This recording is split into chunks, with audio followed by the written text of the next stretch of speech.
We are presenting our project IoT based air quality temperature and humidity analyzer using ESP32 with Blink IoT.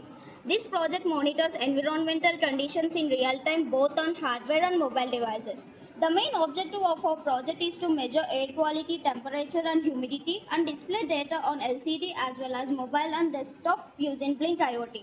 We use ESP32 microcontroller, MQ135 gas sensor, DHT sensor and LCD display with 12C module, breadboard, jumper wires and Blink IoT platform.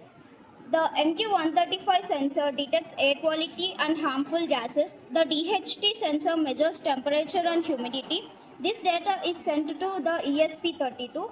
The ESP32 processes the data and displays it on LCD screen. At the same time, using Wi-Fi, the ESP32 sends the data to Blink IoT platform. Using Blink IoT app on mobile and Blink dashboard on desktop, we can monitor the values in real time.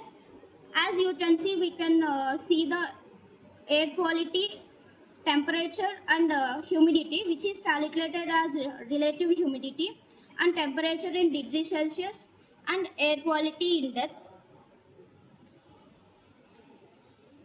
We can also see the tin LCD. It also shows the status, like if the air quality is between 100 to 150, then it is considered to be normal. And if it is greater than 150, it is poor in condition. We have to take some precautions. And the temperature less than 20 degrees is not very healthy, and greater than 30 degrees is good. And humidity between 30 to 50 is comfortable level.